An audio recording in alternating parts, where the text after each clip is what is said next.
사경회를 따로 하는 이유는 평소에 말씀이 더 깊게 나누고 싶고 말씀을 이곳저곳 더 자세하게 풀어가고 싶은데 그럴 시간들이 많이 제한되어 있습니다. 주일 예배 시간에 그렇게 할 수도 없고 오후 예배 시간도 굉장히 한정되어 있고요. 그나마 수 예배 때 한 절 한 절 풀어가는 그 말씀을 같이 나누고 자 하고 있지만 그것도 사실 뭐 3, 40분 안에 한 달러씩 하는 것도 우리에게 참 제한이 있다 보니까 봄 사경회와 가을 사경회를 통해서 하나님의 말씀을 깊이 조사하고 나누어 보자는 것이 사경회의 목적입니다. 하나님께서 말씀이 선포되는 곳 그리고 말씀이 그대로 대언되어지는 곳에서 역사하신 것은요, 이거는 수십 년 전의 일만이 아닙니다. 오늘도 하나님의 말씀은 여전히 살아있고 운동력이 있습니다. 하나님의 말씀은 여전히 우리의 영혼을 깨우고요, 하나님의 말씀은 여전히 우리 영혼을 변화시킬 수 있습니다. 사람의 잔소리는 사람을 변화시킬 수 없습니다. 그러나 하나님의 말씀은 사람을 변화시킵니다. 그래서 하나님의 말씀은 우리가 믿음으로 반응해야 하는 것이고 전하는 자도 믿음으로 선포하는 것이요 받는 이도 믿음으로 받을 때 사경회를 통해서 역사하실 하나님을 우리는 같이 보게 될 것입니다. 그래서 이번 사경회 때는 4가지를 다룹니다.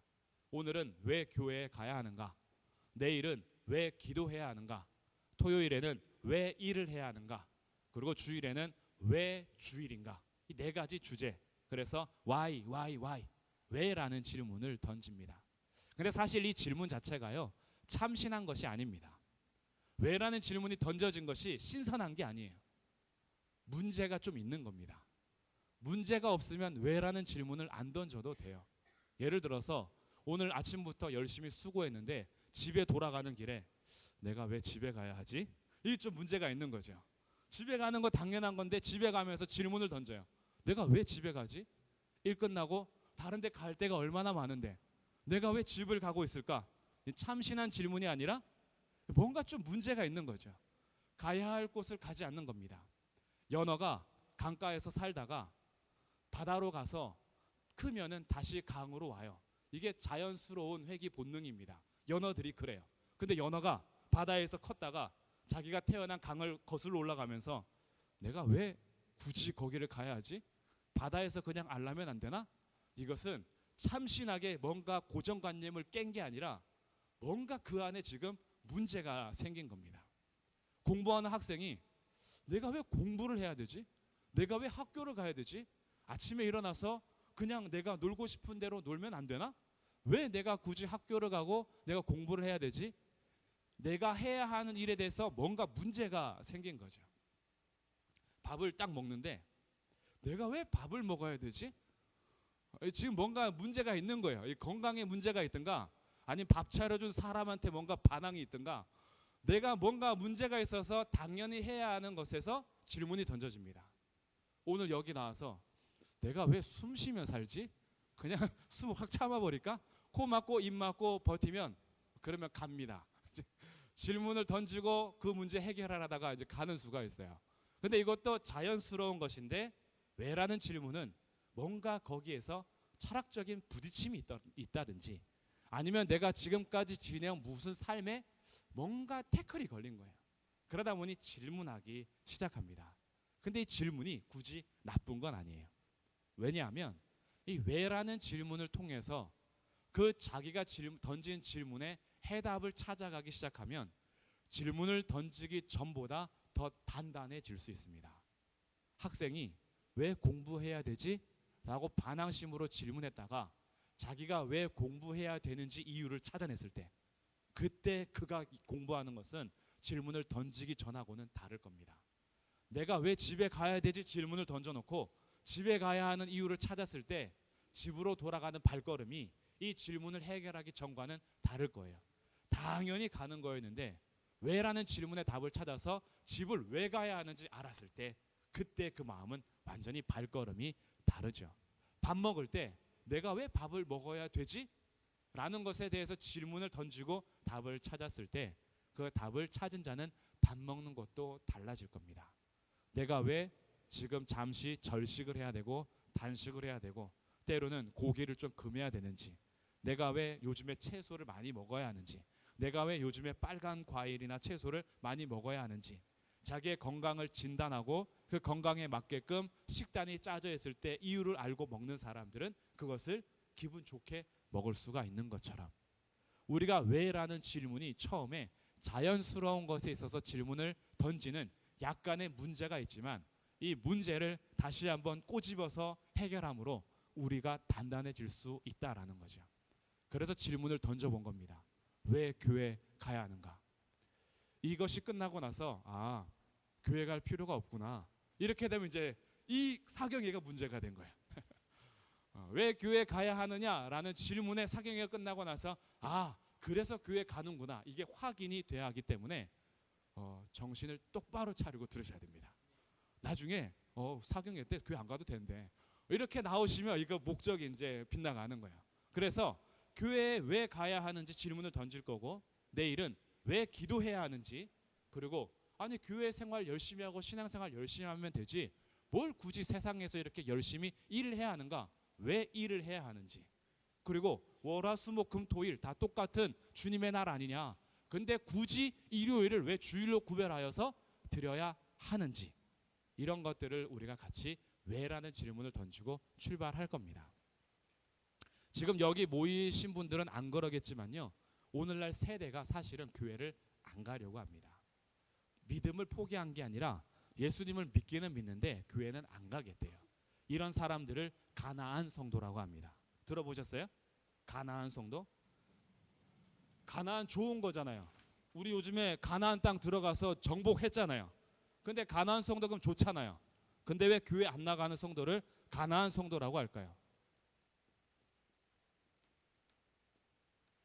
가나안을 거꾸로 하면 안 나가 성도. 그래서 가나안 성도라 그래요. 제가 어렸을 때 비디오 가게 이름이 가나안 비디오였습니다. 지금 저희 어머니는 가나안 건어물이에요. 10대 때 그래서 친구들한테 놀림을 참 많이 받았습니다. 야, 니네 집은 안 나가 비디오야. 너네는 건어물도 안 나가 건어물이야. 라고 친구들이 이미 그때부터 가나안을 반대로 쓸 줄 알더라고요. 근데 요즘에 예수님을 믿는다라고는 하는데 교회는 안 나가. 이게 가나안 성도, 안 나가 성도예요. 그런 사람들 많습니다. 특히 20대, 30대, 40대. 예수님 믿는 것을 부인하진 않아요. 하나님이 살아계심도 부인하지 않아요. 그러나 교회 가자 그러면 안 가요. 왜 안 가냐면 여러 가지 이유가 있겠죠. 그중에 요즘에 설문조사를 통해서 밝혀지는 교회 안 가는 가장 큰 이유는 이미지가 실추되었기 때문이다. 이게 1위고, 자기 믿음에 대해서 회의감이 들기 때문이다 라는 것이 2위로 조사가 돼요. 이미지 실추에는 여러 가지 이유가 있겠죠. 교회를 봤더니 별로 도덕적이지 않아. 가서 성도들의 삶에 실망을 많이 했어요. 한편으로는 교회만 갔더니 툭하면 헌금을 내래. 이거 교회에 전도한 이유가 자기 재산 싹 끌어가지고 교회에 배치하려고 한 거 아니냐라는 회의감이 드는 거예요. 그러면서 교회에 가서 별로 구별됨을 못 찾는 겁니다. 그 큰 역할을 하신 분들이 저와 같은 목사님들이죠. 목사님을 봤더니 목사도 별로. 그래서 이미지 실추가 확 되면서 사람들이 예수님은 좋아, 예수님 가르침도 좋아, 예수님 믿는 거 좋아. 근데 교회 가봐야 실망만 해. 실망할 교회를 가봤자 나한테 유익될 게 없으니까 난 그냥 안 나가 할래. 그래서 가나안 성도가 점점 많아지고 있습니다. 근데 이것이요, 사실은 크게 여러 가지 이유를 찾으면서 자기가 안 나가는 이유를 밝히긴 하지만 크게 문화가 좀 합세했습니다. 개인주의. 개인주의가 만연해진 지 이제 오래됐어요. 이 개인주의가 좋게 말하면 남에게 피해를 안 주겠다라는 거죠. 옛날에는 옆집을 그냥 갔습니다. 별로 문고리 잠그지도 않았어요. 저도 어렸을 때부터 앞집 가서 밥 참 많이 얻어 먹었습니다. 집에서는 아침에 식사를 안 주더라고요. 앞집은 아침 한 6시, 7시 되면 아침을 주는데 우리 집은 아침 9시 돼야 밥을 줘요. 그래서 어린 나이에 저는 아침 6시, 7시에 밥 먹으러 앞집을 가서 먹었습니다. 저는 기억이 없는데 나중에 자랐더니 그런 얘기를 해주시더라고요. 앞집에 계셨던 할아버지 할머니가 얘기해 주세요. 어렸을 때는 우리 집 와서 같이 밥 먹었는데. 그러면서 생각해 보니까 저희 머릿속에다 약간 잔상이 있어요. 남의 집 밥상에서 밥 먹는 기억이 있더라고요. 옛날엔 다 오픈되었어요. 그렇게. 그래서 숟가락이 몇 개인지, 그 집안에 무슨 문제가 있는지 자녀들은 어떻게 자라는지 다 알았어요.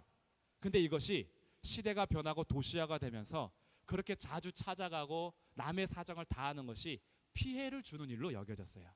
그래서 친해도 가끔 가야지 매일 가면 관계가 틀어지는 현상이 발생되면서 철저하게 개인주의 현상이 생기게 되는 거죠. 그러면서 남한테 피해 주지 말자. 일본 문화가 약간 그런 문화거든요. 그래서 예의가 아주 바르죠. 그러나 선을 지킬 것 지키기 때문에 내가 넘어가지 않는 것만큼 상대방도 넘어가지 않는 존중의 사회를 만들어 갔어요. 그러다 보니 개인주의가 팽배해지면서 여기에 인터넷 문화가 더해지니 이제는 쇼핑 안 가도 됩니다. 인터넷 클릭하면요, 집 앞에 배달을 해줘요. 내가 먹고 싶은 거 배달 다 되죠. 갖고 싶은 거 배달 다 되죠. 굳이 내가 밖에 나갈 필요가 없어요. 컴퓨터 한 대만 있으면 생활하는데 전혀 지장이 없습니다. 대화도 가능해요. 채팅창이 얼마나 많은데요. 대화도 할 수 있습니다. 얼굴 보면서 얘기할 수도 있어요. 화상 통화, 화상 채팅도 됩니다. 굳이 밖에 나갈 이유가 없어졌어요. 그러면서 철저하게 더 차단이 되기 시작하죠. 여기에다가 물질 만능주의가 돼버렸습니다. 돈이면 다 돼요. 옛날에는 돈보다 귀한 게 가치가 많이 여겨지던 시대입니다. 야, 돈 많이 버는 것보다 도덕적으로 사는 게 중요한 거야.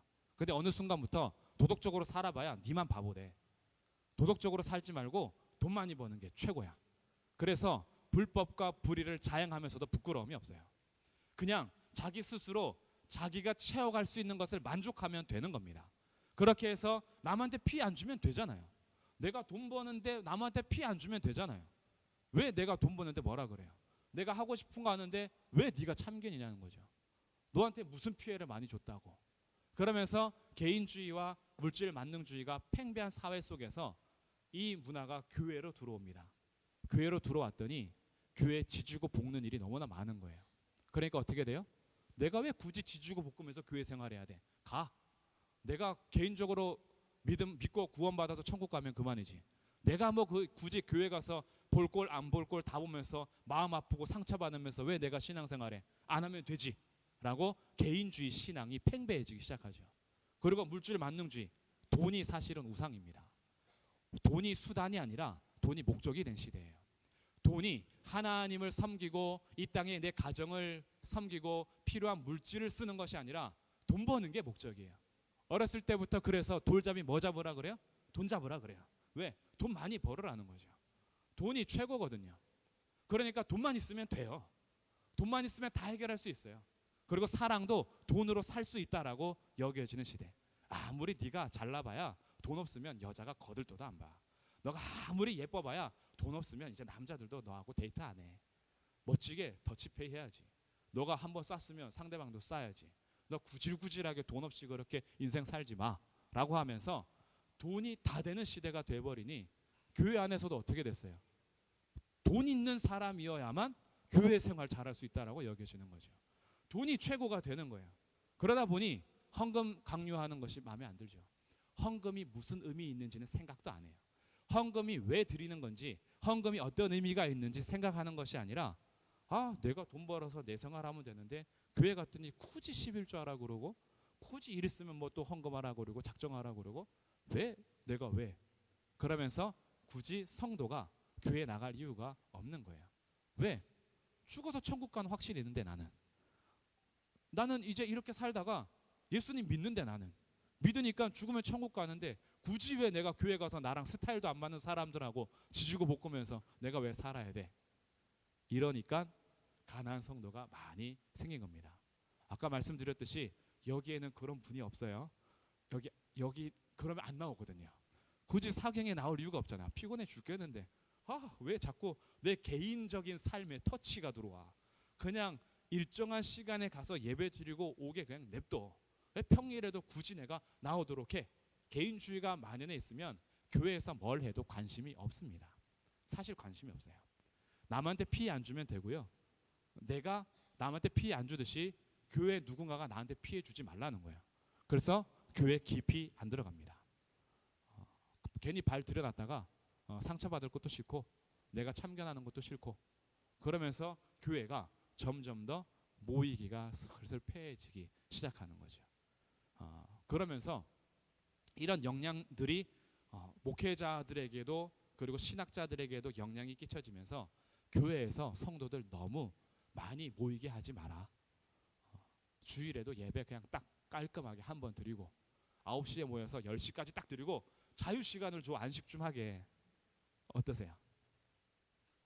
좀 좋을 것 같은데 9시에 모여서 10시까지만 딱 하고 싶은 거 하면 되잖아요.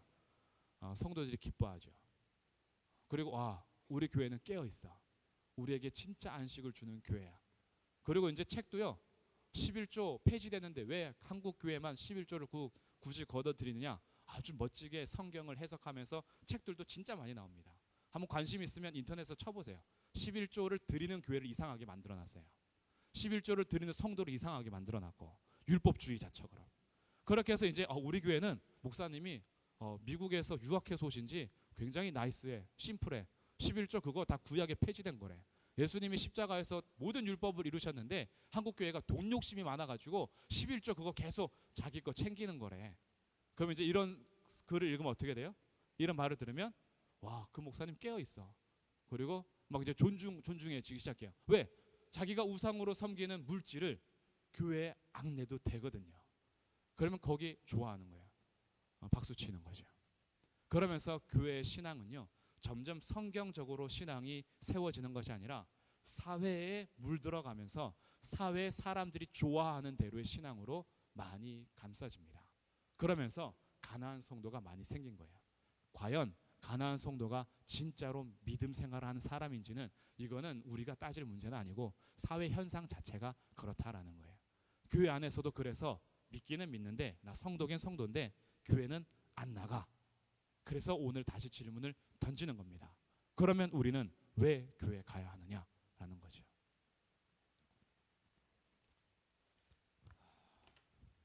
교회 우리 그 프린터에 이런 질문이 있습니다. 나쁜 교회 대 착한 이단. 한국 사회는 어디를 더 선호할까? 어떨 것 같아요? 이게 2014년 탁지일 교수님이 한국 교회 개혁에 대해서 토론의 자리에서 나쁜 교회가 있고 착한 이단이 있는데 한국 사회는 어디를 더 선호할까라고 발표하면서 나아갔더니 문장을 2017년 3월 달에도 학술 대회를 했거든요. 얼마 전이죠. 3월 17일, 18일 그때 되니까 얼마 전에 학술 대회 할 때 또 강사 중에 한 명이 탁지일 교수님이었어요. 이분이 3년이 지났지만 여전히 똑같은 질문을 던진 겁니다. 한국 사회는 나쁜 교회를 선호할까, 착한 이단을 선호할까? 누구를 선호할 것 같아요? 너무 답이 뻔하죠. 요즘에는요 착한 이단을 선호합니다. 왜요? 교리적인 문제는 자기하고 상관없어요. 착하냐 나쁘냐가 자기한테 중요한 거예요. 아무리 이단이라도 괜찮아요. 사회 봉사 많이 하고 착한 일 많이 해주면 돼요.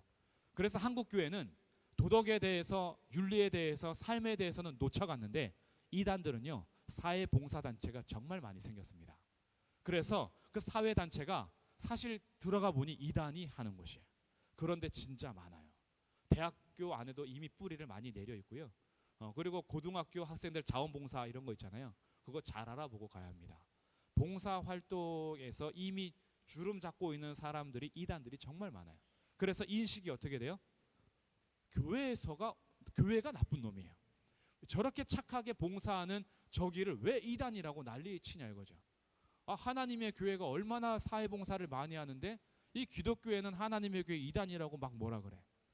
신천지가 얼마나 사회봉사를 많이 하는데 이 교회 기독교회들은 신천지 이단이라고 막 난리야.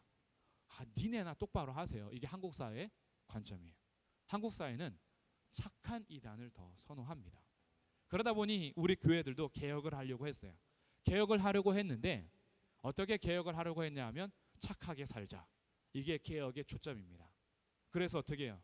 투명하게 그리고 사회 봉사로 이웃에게 좋은 영향으로 문제가 있으면 교회가 그래서 먼저 달려가서 위로해주고 도덕적으로 선하게 살고 그래서 어떻게 해요? 교회도 사회복지단체를 만들고 청소년들을 품어주고 그래서 계속 복지하고 사람들에게 인식을 심어줘라. 기독교회도 착하다라는 것을 인식을 심어줄 것에 대해서 개혁을 선호했죠. 그러다 보니 도덕적이지 않은 교회들을 향해서 교회가 교회를 비판하기 시작했습니다. 도덕적이지 않은 목사, 도덕적이지 않은 장로, 도덕적이지 않은 교회 제도에 대해서 기독교 단체가 오히려 기독교를 고발하기 시작했어요. 그러면서 기독교를 굳이 기사화하는 기사 단체가 생겼고, 그들을 고발하는 고발 단체가 생겼고, 그래서 어떻게 실천해야 될지 실천 연대들이 생기는 거예요. 이렇게 하면서 기독교가 어떻게 해요? 우리도 착한 교회다, 교회도 착하다라는 것을 이미지를 다시 시작하려고 했던 거죠. 그러나 제가 오늘 이 자리에서 말씀을 드리지만, 교회는 도덕으로 시작한 게 아닙니다. 교회는 윤리적으로 깨끗한 터 위에 세워진 게 아니에요. 교회는 착한 것으로 시작하는 게 아닌 겁니다. 그래서 이 질문 1번, 교회는 언제부터 시작되었을까? 자, 교회 언제부터 시작되었을까요? 한번 아시는 대로 답변을 해주시면 정말 감사하겠습니다. 자, 교회는 언제부터 시작됐을까요? 네, 크게 말씀해 주시면 좋겠습니다.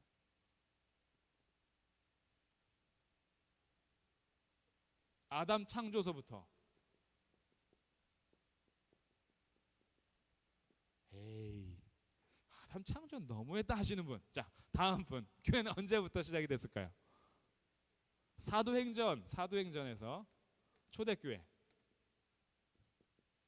이거는 그러면 오순절 성령 강림 그 이후로 발생한 초대교회. 또 다른 의견 있으십니까?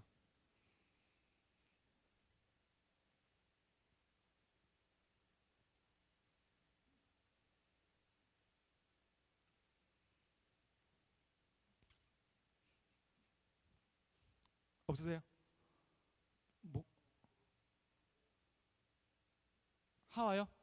아담 창조가 아니라 하와 창조서부터다.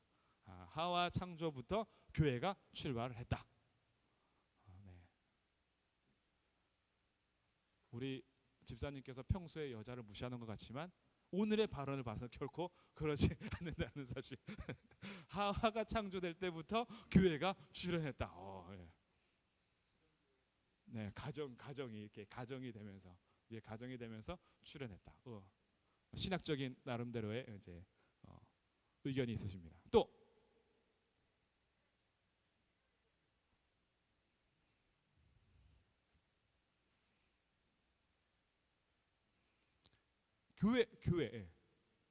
교회 하면 중요한 요소가 하나 더 나와야 되는데.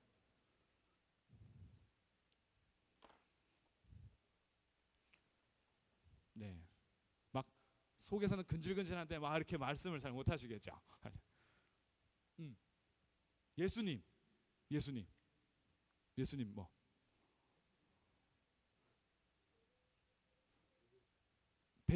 예수님 베드로. 예수님이 이제 이거보다 좀 앞에 예수님이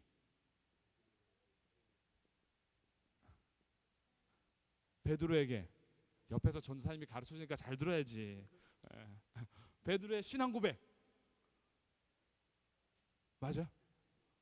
내 반석에 내 교회를 세우리니 우리 교회 머릿돌에 적혀 있는 거.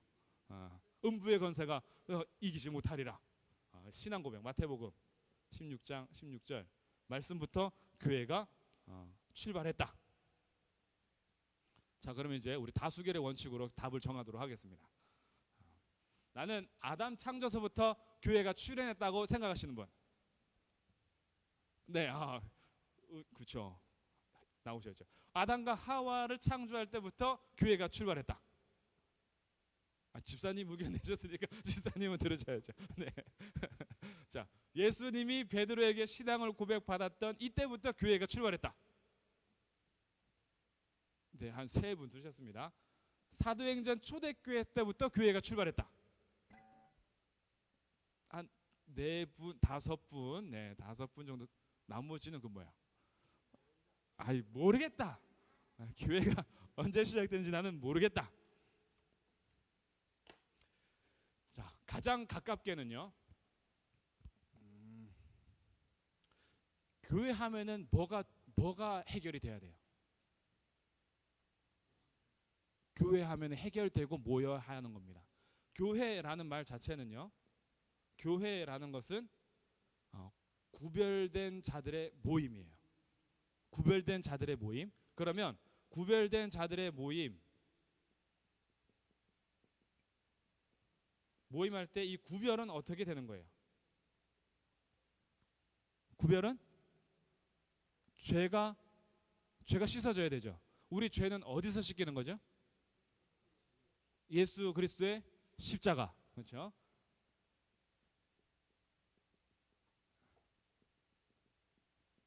우리 여기 십자가 달려 있잖아요. 교회에 상징하면 십자가. 그러면 예수 그리스도의 십자가로부터 우리가 구별이 되었습니다. 이렇게 되면은 어디예요? 예수님의 십자가와 부활하심부터 교회가 출현을 했겠죠. 그러면 한 번 더 질문. 그리스도의 십자가는 언제 계획되었습니까?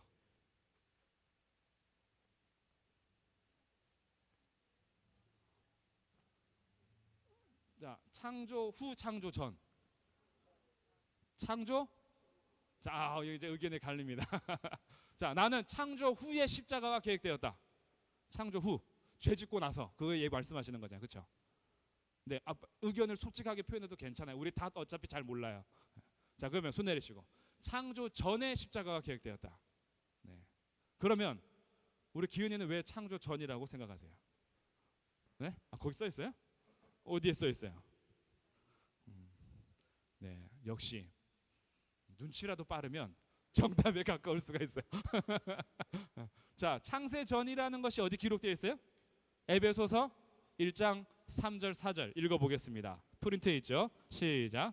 찬송하리로다 하나님 곧 우리 주 예수 그리스도의 아버지께서 그리스도 안에서 하늘에 속한 모든 신령한 복을 우리에게 주시되 곧 창세 전에 그리스도 안에서 우리를 택하사. 자, 여기 창세 전에 어떻게 하셨어요? 택하셨어요. 예수 그리스도의 십자가로 구별된 우리들, 그래서 뒤에 거룩하고 흠이 없게 하시려고, 그의 사랑 안에서 거룩하고 흠이 없게 하시려고 구별하신 거잖아요. 교회가 되게 하시려고 언제 계획하셨어요? 창세 전에 계획하셨다고요. 그러면 교회는 언제부터 시작되었나요? 창세 전부터 시작이 된 거예요. 이 개념이요 진짜 중요합니다. 왜냐하면 이미 질문 세 번째가 나와 버렸는데, 교회는 언제부터 존재했냐 봤더니 창세 전부터 존재했어요. 그 모형이 출현한 것이 아담과 하와입니다. 네. 그러니 근접한 거예요. 아담과 하와의 창조 때부터 하나님과 백성이 존재했거든요. 그래서 하나님의 계획하셨던 교회가 이미 성립이 되고 있어요. 근데 이 모든 계획은 이미 창세 전에 하나님의 택하심 속에서 있었던 것이고, 이 교회는 어디까지 존재하냐 하면 나중에 요한계시록 21장 2절, 자 한번 보겠습니다. 맨 끝에 요한계시록 21장 2절.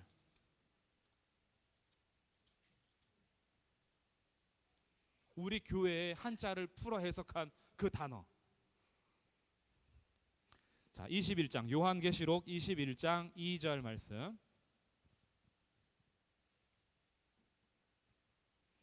같이 읽어보겠습니다. 시작.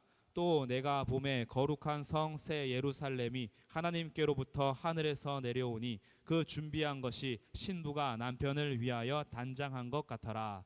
신부는 교회를 의미하죠. 예수 그리스도가 남편 되시고 교회가 신부가 되잖아요. 근데 이 신부가 뭐예요? 내가 보니 거룩한 성 새 예루살렘.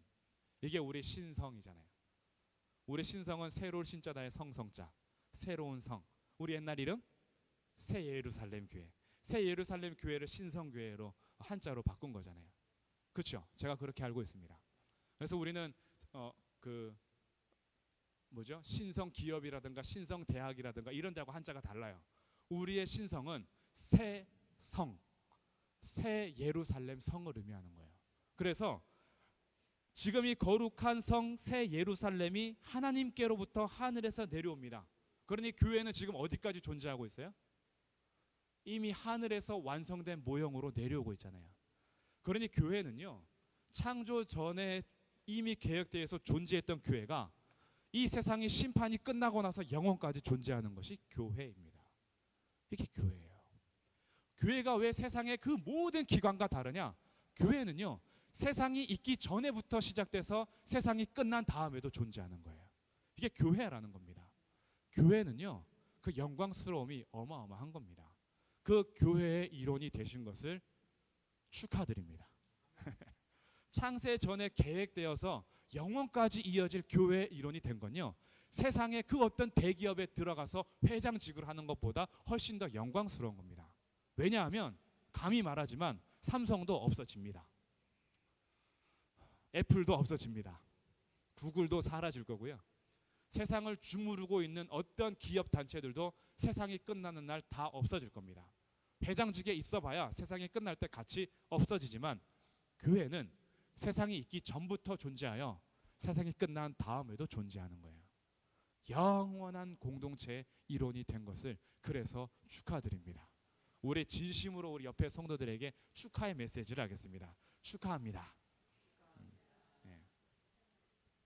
그러니까 자녀들이 좋은 기업에 취직했을 때 축하하는 것보다 교회의 믿음을 고백하고 세례 받을 때 진짜 축하해야 되는 거예요.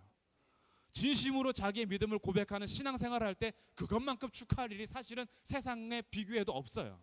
근데 너무나 교회를 당연하게 생각하니까 어차피 어렸을 때부터 다녀서 믿음을 고백하고 세례 받는 것 아니야? 아니요. 모태신앙으로 태어나도요, 진심으로 믿음을 고백하지 못하는 사람들이 수두룩합니다. 하나님께서 택하신 영혼이 아니면 그의 믿음을 고백할 수가 없어요. 근데 내 자녀가, 내 남편이, 내 아내가, 내 부모님이 예수 그리스도를 믿음으로 시인하여 교회의 일원이 되었다. 그는 세상에서 실패하고 망할지라도 영원한 기업의 상속자가 되었습니다. 이것만큼 축하할 게 어디 있어요.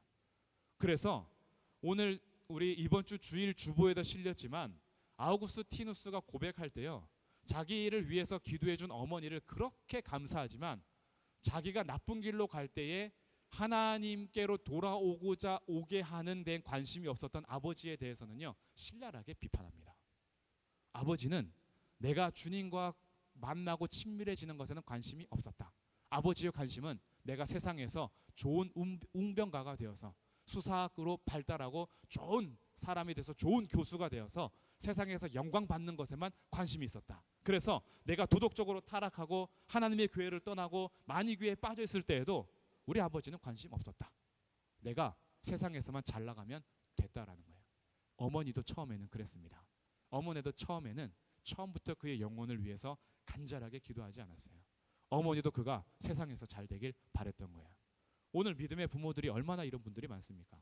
내 자녀가 영원한 교회의 일원이 되는 것보다 세상에서 내놓으라는 곳에 일원이 되는 것을 추구하여서 하나님과의 교제가 깊어지는 것보다 그 회장들 줄 라인 잘 서서 거기에서 영광 받고 거기에서 좋은 자리 얻는 거, 그거 축하하고 그거 바라는 부모가 얼마나 많아요. 그게 세상 부모가 아니라 믿음의 부모인데도 교회를 몰라서 그런 겁니다. 교회는요, 세상의 그 어떤 것과는 비교할 수 없는 영광된 곳이 바로 교회입니다.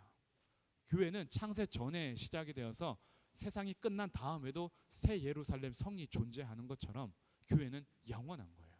이 영원한 곳에 우리가 몸담고 있는데, 세상에서 없어질 기업에 몸담고 있는 것이 아니라 영원한 기업에 몸담고 있는데 이렇게도 감격이 없고요, 감사가 없고요, 하나님을 향한 찬양도 없고요, 예배함에도 즐거움이 없고요, 주님을 섬김에 있어서도 왜 그렇게 교회를 자주 가야 하는지 교회가 뭔지 몰라서 그래요. 사실은 교회가 무엇인지 제대로 알면 우선순위가 바뀝니다. 교회를 모르니까 우선순위가 내 삶의 주목이 되어 있는 거예요. 교회가 무엇인지를 알면 우선순위가 바뀝니다. 영원한 것을 위해서 영원하지 않은 것을 좀 소홀히 하는 것, 그거는 지혜로운 거죠.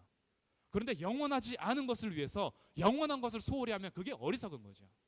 근데 교회가 영원하다라는 걸 몰라요. 그렇게 가르치질 않아요. 세상에서 잘 되는 것이 교회 기도 제목이에요. 우리 자녀 좋은 기업, 좋은 학교, 좋은 성적, 그냥 잘 되는 것, 행복한 것. 세상에서 잘 되고 행복하고 좋은 기업 갔다가 그래서 그 영혼이 영원한 지옥 형벌을 받으면 그게 감사할 제목이겠습니까?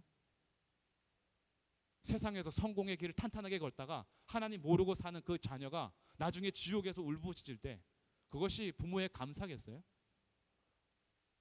영원한 것이 뭔지를 모르는 거예요.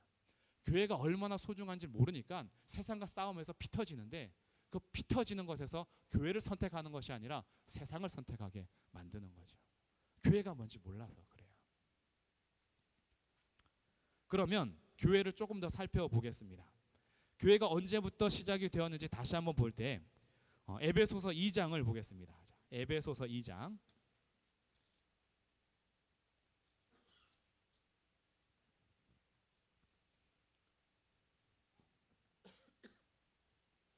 신약성경 에베소서 2장입니다.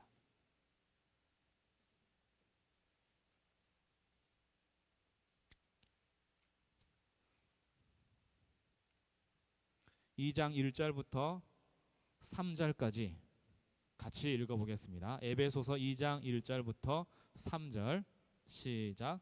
그는 허물과 죄로 죽었던 너희를 살리셨도다. 그때에 너희는 그 가운데서 행하여 이 세상 풍조를 따르고 공중의 권세 잡은 자를 따랐으니 곧 지금 불순종의 아들들 가운데서 역사하는 영이라. 전에는 우리도 다 그 가운데서 우리 육체의 욕심을 따라 지내며 육체와 마음에 원하는 것을 하여 다른 이들과 같이 본질상 진노의 자녀이었더니. 우리는 이미 죽었던 자들이죠. 허물과 죄로 죽었던 자들. 그때 우리의 삶은요, 이 세상 풍조를 따랐습니다. 공중 권세 잡은 마귀를 따랐어요. 3절, 우리도 마찬가지로 우리 육체의 욕심을 따라 지내면서 본질상 진노의 자녀였습니다. 이게 우리의 원래 모습이었어요. 허물과 죄로 죽었던 자요, 본질상 진노의 자녀요. 근데 그가 교회의 일원이 된 것은 4절, 그러나 긍휼이 풍성하신 하나님이 우리를 사랑하신 그 큰 사랑을 인하여 허물로 죽은 우리를 그리스도와 함께 살리셨고. 허물로 죽은 우리를 누구와 함께 살려요? 그리스도와 함께 살리셨어요. 살리셨을 뿐 아니라 6절, 함께 일으키셨어요. 그뿐 아니라 그리스도 예수 안에서 어디에 앉히셨어요? 함께 하늘에 앉히셨어요. 이게 교회의 정체성입니다. 교회는요, 허물과 죄로 죽었던 우리 본질상 진노의 자녀였으나 예수 그리스도께서 그 큰 사랑을 인하여서, 하나님의 그 큰 사랑을 인하여서 그리스도와 함께 살려주시고 그리스도와 함께 일으켜 세워주시고 그리스도와 함께 하늘에 앉혀진 존재, 그게 교회라는 거죠. 그 세상이 끝나도 하늘에 앉힌 존재는 영원한 겁니다. 이렇게 교회가 될 수 있었던 이유는 예수 그리스도의 십자가 은혜였던 거죠. 우리의 행함이 아니라 은혜로 구원을 받은 것이라. 그래서 이 예수님의 은혜가 이미 약속되어 있었고 이 은혜에 따라서 교회가 출현이 된 건데, 이 은혜의 약속이 이미 창세전에 예비되고 계획이 되어 있었다라는 거죠. 그러니 하나님의 이런 놀라운 계획, 예비하심, 준비하심, 작정하심, 이런 것들이요, 우리 가운데 오늘날 적용이 되어서 믿음의 공동체가 되어 단순히 우리 교회의 일원이 된 것이 아니라 하늘에 함께 앉혀진 존재로 된 것은 하나님의 은혜가 있었기 때문입니다. 하나님의 은혜예요. 그래서 하나님의 은혜를 찬미하게 하는 거고요, 하나님의 은혜를 찬미하기 위해서 예배하는 거고요, 하나님의 은혜를 찬미하기 위해서 선교하는 거예요. 하나님의 그 은혜를 자랑하는 거죠. 그래서 사람들은 말과 병거를 의지하고 자기가 가진 것을 자랑하지만 우리는 여호와 하나님의 이름을 자랑하는 거죠. 그 은혜를 아는 자들이기 때문입니다. 그래서 교회로 된 것은 하나님의 은혜로 출발이 되었다라는 거예요. 그래서 다시 밑에 정리해 보시면, 자, 밑줄 있죠. 밑줄에는 뭐가 들어갈까요? 이제 에덴이 들어갑니다. 네, 에덴. 첫 번째 밑줄은 에덴이에요. 지금 거기 있는 것이 교회의 모형이 발전하는 건데, 예수 그리스도의 십자가 은혜로 교회가 신약에 출현했지만 이미 그 모형이 존재했다라는 거죠. 그 모형의 가장 기본적인 것은 하나님이 계시고 그의 백성이 있다라는 겁니다. 그럼 하나님과 그의 백성이 존재했던 첫 출발은 에덴 동산에, 에덴을 창설하셔서 그 동산에 아담과 하와를 두시는 것. 그래서 처음 모형은 교회의 모형이 바로 에덴입니다. 그래서 에덴에서 하나님이 거니시죠. 거니시면서 아담을 부르십니다. 하와를 불러내세요. 그렇게 하면서 아담과 하와가 하나님과 교제하면서 에덴에서 하나님의 성전된 그 에덴에서 하나님과 교제하며 삽니다. 그러다가 죄로 인해서 타락하여 에덴에서 쫓겨나죠. 그래서 이제 더 이상 에덴은 없어요. 더 이상 에덴은 없으나 에덴으로부터 출발했던 교회의 모형은 여전히 존재합니다. 그것이 창세기 6장 노아 사건이에요. 자, 창세기 6장으로 가보겠습니다.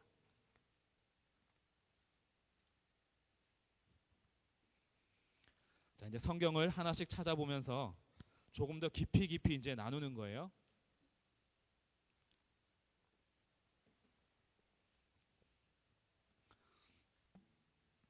창세기 6장 17절과 18절입니다.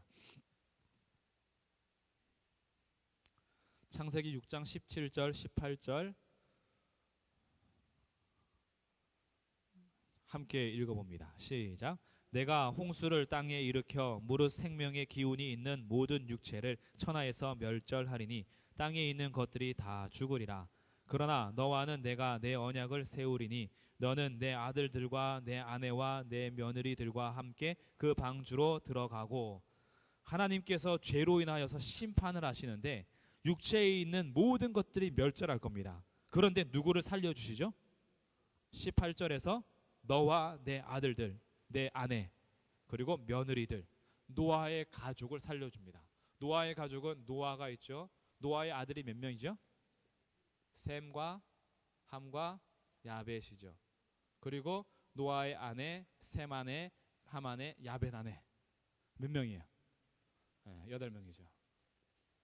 이 8명과 하나님이 뭘 맺었다 하냐면 18절 보니까 그러나 너와는 내가 뭐 한다고요? 내 언약을 세운다라는 거예요. 하나님의 언약 백성으로 구별된 무리가 8명입니다. 그래서 에덴에서 쫓겨나서 죄 때문에 쫓겨나서 에덴은 그룹들과 화염검으로 막으셨어요. 그래서 이제는 더 이상 들어갈 수가 없습니다. 이런 에덴의 모형은 에덴으로는 들어갈 수 없지만 에덴의 모형이 여전히 등장해서 출현을 하는데 그 중에서 드러나는 그 하나가 노아의 가족과 언약을 맺으시는 하나님인 거예요. 그래서 노아 언약을 통하여서 노아는 멸절된 육체들에게서 구별이 됩니다. 그래서 이게 방주교회입니다. 방주교회. 우리가 가끔 기도할 때에 우리 교회가 방주 역할을 하게 해주십시오 하잖아요. 그 방주 역할이 이런 거예요. 하나님의 언약 백성이 되게 해달라는 거죠. 하나님의 언약 백성으로서 구원을 전하여 한 영혼이라도 더 방주로 태울 수 있는 그런 은혜를 달라는 거예요. 근데 이것은 하나님께서 특별히 세운 언약입니다. 나머지 모든 육체는 다 멸절하게 돼요. 죄 때문에. 홍수로 인해서 다 죽지만 노아와 가족들은 방주 안에서 구원을 받죠. 그래서 이 방주가 교회의 역할을 하는 거예요. 하나님의 언약이 있고 하나님의 백성이 있고. 그리고 나서 노아에게는 언약이 하나 더 있는데 그것이 9장입니다.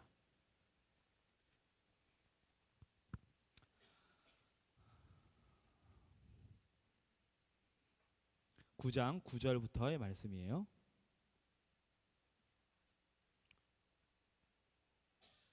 그동안 이렇게 안 찾아봤기 때문에 좀 생소할 수 있지만 너무나 중요한 맥이거든요. 그래서 잘 들으셔야 돼요. 9장 9절. 내가 내 언약을 너희와 너희 후손과 너희와 함께한 모든 생물. 누구랑 맺죠? 이번에 언약은 노아 가족 말고도 포함되는 이들이 있어요. 누구예요? 모든 생물 포함되죠. 곧 너희와 함께한 새와 가축과 땅의 모든 생물에게 세우리니. 처음에 구원하실 때는요 노아와 그 가족에게만 언약을 맺으셨는데 홍수가 끝난 다음에 하나님께서 세우신 언약은 노아 말고 노아 가족 플러스 모든 생물들에게입니다. 모든 생물들과 언약을 맺으시는데 자 12절. 하나님이 이르시되 내가 나와 너희와 및 너희와 함께하는 모든 생물 사이에 대대로 영원히 세우는 언약의 증거는 이것이니라. 내가 내 무지개를 구름 속에 두었나니 이것이 나와 세상 사이의 언약의 증거다. 나와 누구 사이요? 이 모든 것을 세상으로 지금 본 겁니다. 나와 하나님이죠. 하나님과 세상 사이의 언약의 증거로 뭘 두셨어요? 무지개. 무지개 언약은 사람과만 세운 언약이 아니에요. 무지개 언약은 이 땅에 있는 모든 생물들과 세운 언약입니다. 우리가 무지개 보면서 감탄하는 것처럼 이 땅에 있는 모든 생물들도 무지개 보면서 감탄할 수 있어요. 물론 그들의 생각을 우리는 읽어낼 수는 없지만 하나님께서 이 무지개는요 사람들과만 세운 게 아니에요. 이 땅에 있는 모든 생물들과 세운 게 무지개 언약입니다. 그래서 이 개념이 너무나 중요해요. 오늘 잘 들으셔야 돼요. 그래야지 토요일까지 이어집니다. 왜 일을 해야 되는지까지 연결이 되는 부분이에요. 그래서 언약을 세워 가는데 이 언약에 대해서 잠깐 살펴보고 가겠습니다. 그러면 구약은 옛 언약, 신약은 새 언약. 성경 자체가 언약을 얘기해 주는 거예요. 성경이라는 게 구약 성경, 신약 성경이 옛 언약 성경, 새 언약 성경으로서 언약을 얘기하는 겁니다. 하나님과 이 땅 백성 사이에 언약의 말씀을 주신 것이 성경인데, 이 언약은요 처음부터 어떻게 등장하냐 하면 하나님께서 아담과 세운 언약이 있어요. 그것을 행위 언약이라고 합니다. 행위 언약은 창세기 2장에서 하나님께서 명령하시는 것, 에덴 동산에 두시고 하시는 명령, 모든 나무 씨가는 다 먹되 뭐 먹지 말라 하죠? 동산 중앙에 있는 선하게 알게 하는 나무 씨가는 먹지 말아라. 먹으면 어떻게 돼요? 죽는다. 이게 행위 언약이에요. 먹으면 죽는 거야. 먹지 않아야 사는 거야. 그래서 하나님께서 처음에 아담과 언약을 맺었던 것은 행위 언약이에요. 아담이 만약에 선악을 알게 하는 나무 실과를 먹지 않았더라면 그의 행위로 인하여서 옳다 인정함을 받아 그는 사망을 끌어오지 않고 죄를 끌어오지 않고 영원히 이 세상을 이어가게 했을 거예요.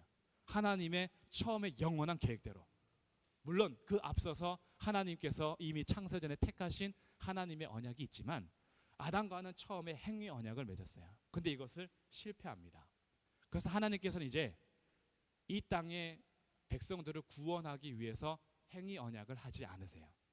이것을 실패하고 나서 하나님께서 하시는 언약을 은혜 언약이라고 합니다. 은혜 언약의 첫 번째가 바로 창세기 3장 15절.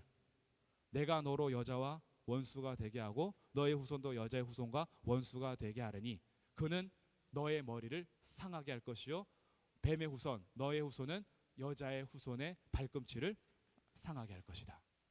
그러니 은혜 언약을 통해서 누가 약속되냐 하면 여자의 후손이 약속이 돼요. 이것은 사람의 행동과 전혀 상관이 없는 겁니다. 여자의 후손이 약속이 되면서 하나님께서 일방적으로 언약을 맺은 거예요. 내가 여자의 후손을 보내주겠다라는 거예요. 그래서 사단의 머리를 완전히 짓밟아서 승리하겠다라는 거죠.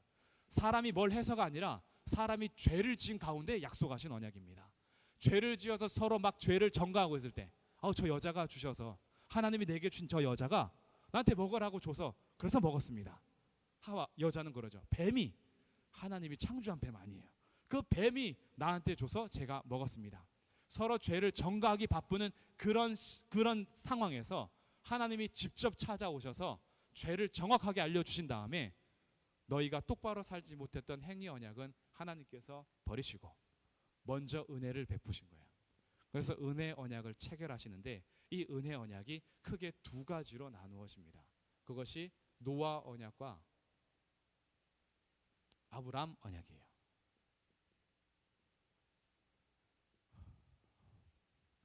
노아 언약은 우리가 지금 방금 살펴봤듯이 방주교회는 이미 아브람 언약과 비슷한 겁니다. 근데 여기서 말하는 노아 언약은 사실은 무지개 언약을 말해요. 무지개 언약은 하나님이 백성과만 세운 것이 아니라 하나님께서 세상과 세우신 언약입니다. 하나님의 언약이요 세상과도 맺혀져 있는 거예요. 그래서 이것을 나중에는 뭐라고 하냐면 이것을 일반 은혜라 그래요. 일반 은혜 말이 이렇게 정리가 돼서 그러지 예수님이 하신 말씀입니다. 하나님께서 비를 내려주실 때 선인에게나 악인에게나 동일하게 내리시죠. 해를 비춰주실 때 악인의 밭에도 비춰주시고 선인의 밭에도 비춰주세요. 우리가 믿는 자라고 해서 우리 밭에만 비를 주시지 않아요. 왜냐하면 하나님은 세상과 약속하셨어요. 이게 일반 은혜입니다. 그래서요 예수님 믿는 사람들이 꼭 학교에서 1등하지 않습니다. 머리 똑똑하고 공부 열심히 노력하는 애들이 1등이에요.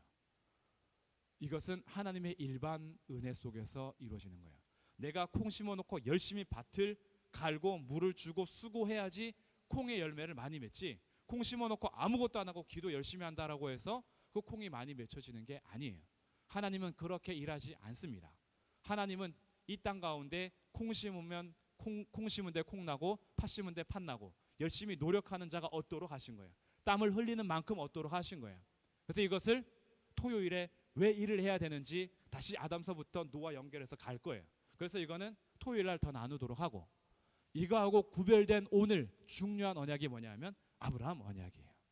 아브라함 언약은 누구하고 맺는 언약이냐 하면 교회와 맺는 언약입니다. 교회와 맺는. 그래서 이것을 뭐라 하냐면 특별 은혜라 그래요. 하나님의 구속받은 백성들에게만 특별히 맺는 언약. 이것이 노아에게 한번 나왔어요. 다른 모든 육체의 생물은 다 죽이지만 누구는 살려요? 노아와 그의 가족은 방주로 끌어들이는 거. 방주 교회. 그 방주 교회가 이미 앞에서 나온 그 교회. 그 교회와 맺는 언약. 다른 생물들과는 맺지 않는 언약. 이것을 확실하게 보여주는 언약이 아브라함을 부르면서부터 출발되는 아브라함 언약이라는 거예요. 그래서 교회는요, 하나님의 특별 은혜가 임하는 곳입니다. 특별 은혜가 임한다라고 해서 일반 은혜가 무시되는 게 절대 아니에요. 이것을 우리가 오해하기 때문에 믿음의 생활이 불균형해질 경우가 많이 있는데, 하나님께서 교회와 세우신 언약은 특별 아브라함 언약으로서 특별 은혜를 입는 자의 언약이라는 거예요. 그래서 이 특별한 교회는 창세전에 이미 하나님께서 계획하시고 창세전에 이미 택하시고, 그리고 이 교회는 영원히 이어질 교회입니다. 세상은 어떻게 돼요? 결국은 사라집니다. 요한계시록에 나오죠. 전에 있던 땅과 하늘 다 사라집니다. 바다도 사라져요. 그리고 새 하늘과 새 땅이 창조되죠. 이 땅에 있는 세상은 결국 끝나버릴 거예요. 그러나 교회는요, 거룩한 성 새 예루살렘, 영원한 겁니다. 그러니 세상에도 하나님의 은혜가 있고 교회에도 하나님의 은혜가 있고, 세상도 하나님 다스리시고 교회도 하나님 다스리시지만 다른 거예요. 존재 양식 자체가 다르고 생활이 다르고 목적은 똑같을 수 있네요. 교회가 존재하고 있는 방식 자체가 다른 겁니다. 그래서 이 교회는 하나님께서 특별히 구별해 내신 거예요. 그리고 이들에게만 특별한 은혜를 주신 겁니다. 그래서 에덴에서 출발한 교회의 모형은 노아 방주로부터 이어져 갔고, 그 다음에 누구예요? 아브라함인 거죠. 아브라함. 그래서 아브라함에게 약속하십니다. 내가 너로 큰 민족을 이루고 내 이름을 창대하게 하리니 너는 뭐가 돼요? 복이 될지라. 창세기 12장 2절. 너를 축복하는 자에게 내가 복을 주고 너를 저주하는 자를 내가 저주하리니 땅의 모든 족속이 너로 말미암아 복을 받을 것이다. 아브라함을 특별하게 세워서 불러내시잖아요. 세상에서 콕 집어서 불러내셔서 아브라함의 씨를 약속하신 거예요. 교회의 아브라함 언약의 씨. 이 씨는 뭐예요?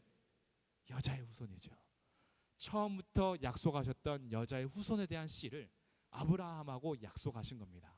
그래서 아브라함에게 이어지는 씨는 이삭을 통하여서, 그리고 야곱을 통하여서, 그리고 유다를 통하여서 예수 그리스도가 이제 나시는 그 가족이 형성이 되는 거예요. 그래서 구약은 이스라엘의 역사가 아니에요.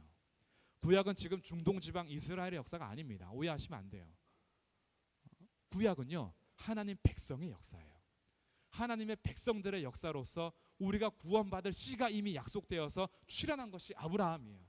아브라함은 혈통 이스라엘의 조상이 아니라 믿음의 조상이에요. 그래서 아브라함과 다윗의 자손 예수 그리스도의 세계라, 개보다 족보다 라고 예수 그리스도가 소개가 되는 거예요. 그래서 믿는 우리들이 누가 돼요? 아브라함의 후손이 되는 거예요. 그러니까 성경에서 기록하고 있는 이것은 단순히 민족적 이스라엘의 역사를 얘기하는 게 아니에요. 우리나라 역사도 모르는데 내가 무슨 이스라엘 역사를 배워? 이건 성경을 오해하고 있는 겁니다. 우리나라 삼국시대도 모르고 국사도 모르는데 무슨 성경에서 내가 중동 역사를 배우겠다고 하시는 것은 성경의 의미를 모르는 거예요. 성경은 믿음의 역사를 말해주는 겁니다. 하나님의 특별한 은혜가 아브라함 언약에서부터 이어지고 있다라는 거죠. 그래서 교회는 이렇게 출발하고 있어요. 그리고 아브라함 다음에 누구예요? 이스라엘. 이스라엘을 정체성 확립하는 신의 산, 출애굽기 몇 장일까요? 19장.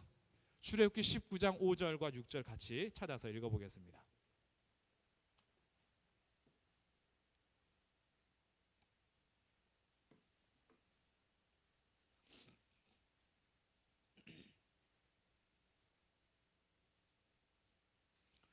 출애굽기 19장 5절과 6절 함께 읽습니다. 시작. 세계가 다 내게 속하였나니 너희가 내 말을 잘 듣고 내 언약을 지키면 너희는 모든 민족 중에서 내 소유가 되겠고 너희가 내게 대하여 제사장 나라가 되며 거룩한 백성이 되리라. 너는 이 말을 이스라엘 자손에게 전할지니라. 세계가 다 속해 있지만 어떻게 해요? 특별히 끄집어내잖아요. 이스라엘을 내 소유가 되게 하고 제사장 나라 거룩한 백성이 되게 하겠다. 이들의 정체성이 다른 거예요. 세상이 다 하나님께 속한 거예요. 이스라엘만 하나님의 소유가 아니라 애굽도 하나님의 것입니다. 당시에 세계가 어떤 나라가 존재했든지 그 모든 세계는 다 하나님께 속한 것이었으나, 세상이 다 하나님께 속한 것이었으나 하나님께서 특별히 교회를 부르는 것처럼 하나님은 지금 이스라엘을 특별히 부르신 거예요. 그래서 이스라엘 교회를 광야 교회라고 합니다. 광야 교회. 이건 나중에 신약에서 스데반이 설교할 때도 그래요. 광야 교회의 존재에 대해서. 그러니까 이스라엘 교회는 이미 존재했던 거죠. 광야 교회. 그 다음에 출현하는 것이 이스라엘 백성들에게 하나님이 거하겠다라고 주신 것이 뭐죠? 성막. 그렇죠. 성막. 그 다음 밑줄은 성막입니다. 성막을 하나님께서 제작하라고 명하셔서 성막을 만든 다음에 하나님이 거기에 거하십니다. 거하셔서 성막의 요소들을 통하여 하나님이 어떤 분인지 알려주셨고, 성막을 통하여 하나님이 백성들을 만나주셨어요. 그래서 교회의 정말 중요한 요소 중에 하나가 바로 하나님과 백성의 만남입니다. 오늘 우리가 교회 와서요, 우리끼리 만나는 것으로 교회의 역할을 하는 게 아니에요. 교회에서 가장 중요한 만남은 하나님과의 만남이에요. 하나님께서 성막에서 만나 주시겠다라고 하신 것처럼, 에덴에서 아담과 하와를 만나 주신 것처럼, 노아 방주에서 그애와 그의 후손들을 만나 주시고 지켜주시고 보호하신 것처럼, 아브라함을 콕 집어서 내려온 다음에 아브라함을 날마다 만나 주시고 교제하시고 이삭과 야곱과 유다와 계속 이어져가는 족보 가운데 하나님 만나 주시고, 이스라엘을 민족으로 형성하여서 출애굽하게 하시어 성막에서 만나 주시는 것처럼 교회에서는 하나님과의 만남이 있어야 돼요. 그래서 하나님 앞에 나올 때요, 정말 겸손하게 나오시는데, 하나님 앞에 예배하는 자는요, 영과 진리로서만 예배할 수 있는 거예요. 이게 만남이거든요. 하나님 만나며 내가 나왔으니까 무조건 봐주세요? 아니요. 하나님 그런 분 아니에요. 하나님 우리가 무조건 나온다고 만나 주시는데, 하나님이 사실 우리가 그렇게 함부로 할 수 있는 분은 아니라는 거예요. 하나님을 제대로 예배하고 만나려면 영과 진리로서 만날 수 있는 겁니다. 그래서 진리 없이 영으로만 나갈 수는 없어요. 진리 없이 영으로만 나가면요, 하나님께서 말씀하신 교회의 모습이 아니에요. 그렇다고 진리만 가지고 성령의 임재가 없으면 그것 또한 나갈 수가 없어요. 영과 진리로서. 근데 이게 사실은 떨어져 있는 게 아니거든요. 예수 그리스도와 성령이 떨어질 수 없는 오직 한 분 하나님이신 것처럼 진리와 성령은 따로 떨어져서 역사하지 않습니다. 그렇기 때문에 이것을 구분하려고 하지 마세요. 하나님의 말씀을 바르게 받아들이면 거기에는 성령의 역사가 있고요, 성령 역사하시는 곳에는 하나님의 말씀이 반드시 있습니다. 그런데 만약에 진리와 상관없이 영적인 일이 일어난다, 그것은 사탄도 할 수 있는 거예요. 여기에서 구별이 나는 겁니다. 영의 역사를 어디서 구별하냐 하면 진리 안에서 맺혀지는 열매가 있느냐로 보는 거예요. 진리 없는 역사는 사탄도 할 수 있잖아요. 근데 사탄이 못하는 게 있습니다. 진리 안에서 죽은 자를 살릴 수가 없어요. 죄를 용서할 수 없어요. 죄에서부터 구원해낼 수 없어요. 진리 안에서 성령이 역사하는 겁니다. 그래서 우리들이 하나님을 만날 때, 교회에 나올 때요, 얼마나 중요한지 몰라요. 내가 시간 되면 가고 시간 안 되면 안 가고 이렇게 할 수 있는 곳이 아니라 정말 하나님의 만남이 너무나 소중해서 내가 있는 모든 것을 교회로 만들어 버리는 거예요. 가정에서도 교회로 만드는 거죠. 가정의 주인이 하나님으로 인정하시는 겁니다. 일터에서도 교회로 만드는 거예요. 일터의 주인이 하나님이심을 인정하는 거예요. 그래서 일터에서도 하나님 백성으로 사시는 겁니다. 가정에서도 하나님 백성으로 사는 거예요. 내가 어딜 가든지 어떤 거리에 있든지 어떤 자리에 있든지 그것을 교회로 만들 수 있는 만남. 하나님이 그곳에 역사하시는 거죠. 그래서 우리 교회의 존재됨은 이렇게 발전이 돼가고 있는 거예요. 그리고 성막은 성전으로 발전이 되고요, 성전은 결국 누구예요? 예수 그리스도, 이 교회입니다. 예수 그리스도께서 오셔서 장막을 치시고 예수 그리스도를 통하여서 새롭게 출현된 교회. 요한복음 1장 14절, 내가 너희 가운데 말씀이 육신이 되어 이 땅 가운데 거하시는 것. 성막으로 텐트 치시는 것. 예수님이 실제로 말씀이 오셔서 그 가운데 거하셔서, 모세로부터는 율법이 나오지만 예수 그리스도로부터는 은혜와 진리가 나오는 거죠. 그래서 은혜와 진리로부터 나온 교회가 출현이 되는 겁니다. 그리고 이 교회는 마지막 뭘까요? 맨 끝에 우리가 계속 얘기했던 요한계시록 21장 거룩한 성 새 예루살렘입니다. 새 예루살렘 성. 이게 교회의 발전된 모습이에요. 그러니까 에덴 동산이 창설되기 전부터 하나님의 계획 안에 있었던 교회는 에덴으로 표현이 되어서 에덴으로부터 하나님께서 부르시는 노아의 방주, 노아에서부터 구별하여서 세상과 언약을 맺고 아브라함과 언약을 맺어 가시는 하나님의 약속, 그리고 아브라함으로 이어지는 이스라엘 속에 거주했던 성막, 이 성막이 나중에 성전이 되고 참 성전은 예수 그리스도, 그 예수 그리스도께서 오셔서 피값으로 사신 교회, 그 교회는 이 땅에서 일시적으로 연약한 모습인 것 같지만 결국은 거룩한 성 새 예루살렘, 이게 교회에 지금 흘러가는 거예요. 그 우리는 지금 어디에 있어요? 예수 그리스도께서 출현하신 새 공동체인 교회에서 어디를 기다리고 있어요? 주님 다시 오심을 기다리면서 새 예루살렘 교회를 기다리고 있는 거예요. 거룩한 성 새 예루살렘에 우리는 다 갈 겁니다. 거기까지 연결되어 있는 것이 교회라는 거예요. 그래서 이제 뒷장에 보시면, 그러면 이제 정리해 보면, 그렇다면 교회는 도덕으로 윤리로 세워진 곳인가? 어때요? 지금 하나님의 약속에서 하나님께서 출현하신 에덴에서부터 새 예루살렘까지 교회가 도덕 위에 세워져 있습니까? 아니죠. 교회가 윤리 위에 세워져 있어요? 아니죠. 교회가 사람의 철학 위에 세워져 있습니까? 아니죠. 교회가 사람의 똑똑한 지혜 위에 서 있어요? 교회가 돈 위에 서 있습니까? 교회는 어디에 서 있어요? 교회는 하나님으로부터 출현한 말씀과 성령 안에 서 있는 거예요. 그래서 교회를 얘기할 때요, 도덕과 윤리로 출발했다라고 보시면 안 돼요. 그 예로 제가 고린도 교회의 문제를 저기다 적어놨습니다. 고린도 교회 문제 첫 번째, 분열과 분파. 얼마나 파당을 짓는지요. 게바파, 아볼로파, 그리고 바울파, 그리스도파 하고 파당을 지어서 분열이 심했습니다. 그 교회에 파가 4개나 됐어요. 두 번째, 음행의 문제가 있습니다. 음행이 얼마나 심각한지 아주 그 거룩한 몸으로서 할 수 없는 일들을 교회 안에서 하고 있고요. 세 번째, 법정 소송을 합니다.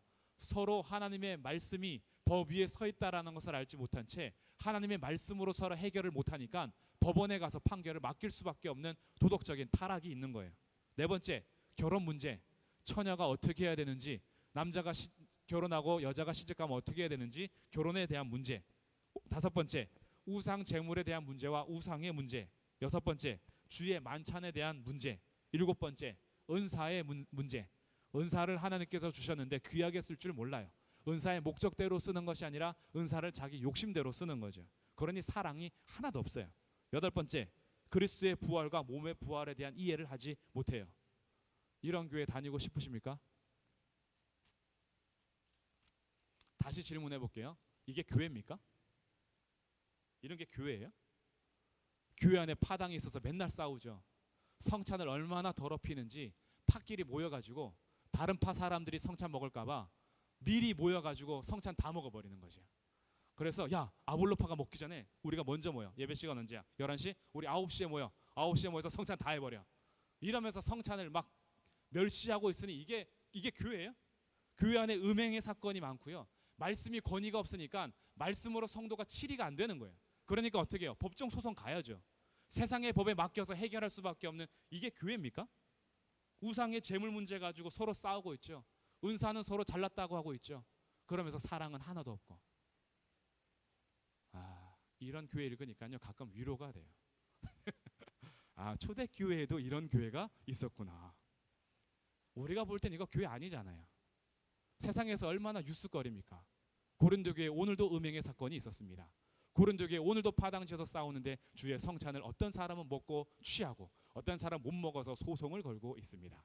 교회에서 오늘도 법정 고소인, 변호인을 샀습니다. 네, 오늘은 번호 몇 번에 대한 해결, 소송의 문제를 우리가 오늘 보도해 드립니다.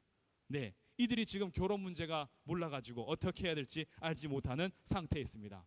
저기 개바파가 오고 있군요. 인터뷰 하겠습니다. 그래서 개법파하고 인터뷰하고, 개법파의 의견은 이런데 그리스도파는 어떤 의견이 있는지 한번 인터뷰를 해보겠습니다. 이렇게 뉴스가 나올 때 얼마나 사람들이 욕하겠어요. 저게 교회냐 그러겠죠. 근데 밑에 고린도전서 1장 2절을 읽어보겠습니다. 시작. 고린도에 있는 하나님의 교회 곧 그리스도 예수 안에서 거룩하여 지고 성도라 부르심을 받은 자들과 또 각 처에서 우리의 주 곧 그들과 우리의 주 되신 예수 그리스도의 이름을 부르는 모든 자들에게, 바울이 지금 이 문제를 알고 편지를 쓰잖아요. 고린도 교회로부터 이런 문제를 들었습니다. 사도 바울에게 전한 거예요. 우리 교회에 분열의 문제가 있습니다. 우리 교회 음행의 문제가 있습니다. 우리 교회에 지금 소송의 문제와 만찬의 문제와 은사의 문제가 있습니다. 어떻게 해야 될까요? 소식을 들었잖아요. 저 같았으면 편지를 이렇게 썼을 거예요. 야, 니네가 교회냐? 그렇다 그게 예수 그리스도의 십자가를 믿는 공동체야? 너희들 똑바로 못 살래? 세상이 너희들 욕하고 있는 거 안 보이냐? 오늘도 뉴스에 나오더라 라고 하면서 막 비난했을지도 몰라요. 근데 사도 바울은 어떻게 했죠? 이 소식을 다 듣고 편지를 쓰는데 고린도에 있는 하나님의 교회래요. 이들이 하나님의 교회고 그리스도 예수 안에서 거룩하여지고 성도라 부르심을 받은 자들이래요. 저는 이렇게 얘기 못할 것 같아요. 니네가 성도냐? 이렇게 할 것 같아요. 근데 바울은 안 그러잖아요. 그리스도 예수 안에서 거룩하여지고 성도라 부르심을 받은 자들이래요. 바울이 왜 이랬을까요? 처음부터 막 욕하면은 기분 상해서 말씀 안 들을까봐? 편지를 읽어보기도 전에 찢어버릴까봐? 이들한테 우선 아첨하면서 들어가려고? 좀 마음을 좀 녹이고 칭찬하면서 들어가려고? 아닙니다. 바울은요, 복음을 떠난 자들에게는요 인사도 하지 않고 편지를 써요. 그게 갈라디아서입니다. 다른 복음을 전하는 자들은 저주를 받을지어다 그래요. 사도 바울이요 부드러운 사람이 아닙니다. 아시잖아요. 성격 대단합니다. 마가 데리고 가냐 마냐 가지고 바나바하고 싸워가지고 결국은 헤어지잖아요. 자기 주장 절대 안 굽힙니다. 사도 바울이 얼마나 아주 힘있고 그리고 성질 있는 사람이에요. 자기가 옳다 여기는 것은 죽여서라도 옳다고 인정받기 위해서 하나님의 교회 예수님을 그렇게, 예수님 믿는 자들을 그렇게 박해하면서 나가는 성깔이 있으신 분 아니에요. 근데 그분이 이렇게 얘기하는 건 그들에게 아첨하기 위해서도 아니고 애들이 기분 먼저 풀어주고 그 다음에 얘기하려고 하는 것도 아니에요. 바울은 교회가 뭔지를 알았습니다. 교회는 그들이 엉망진창이라도 하나님이 부르신 공동체라는 걸 알았기 때문에 그래요. 교회는요 도덕적으로 윤리적으로 조금 더럽고 사람들에게 멸시를 받고 조롱을 당하는 오늘날 현실 속에서도 교회를 함부로 비판하지 마세요. 교회는 사람이 부른 공동체 아닙니다. 교회는 하나님이 부르신 하나님의 교회예요. 성도를 거룩하게 하는 것은 우리의 옳다한 행위로 되는 것이 아니라 하나님께서 이미 창세전에 택하신 그들을 예수 그리스도의 피로 거룩하다라고 부르신 자들이 교회거든요. 사도 바울이 이것을 거역할 수 없었던 겁니다. 이들이 여전히 문제가 많음에도 불구하고 이들은 하나님의 교회요 예수 그리스도께서 거룩하여 성도라 부른 자들이라는 것을 사도 바울이 자기의 감정에 따라서 그것을 부인할 수 없었던 거예요. 진리 위에 바르게 서 있던 겁니다. 왜냐하면 교회는 우리의 옳다 인정함을 받는 도덕 위에 세워져 있는 것이 아니라 아까 우리 기은이가 말했던 대로 교회는 베드로의 신앙 고백 위에 서 있어요. 자, 마태복음 16장으로 가보겠습니다.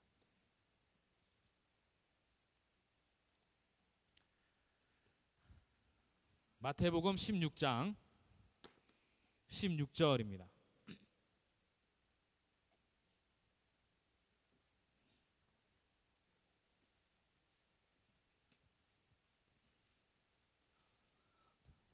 (16절부터) (18절까지) 마태복음 16장 16절부터 18절까지 우리 남자 성도님들이 한 절, 여자 성도님들이 한 절, 같이 한 절 읽겠습니다. 시작.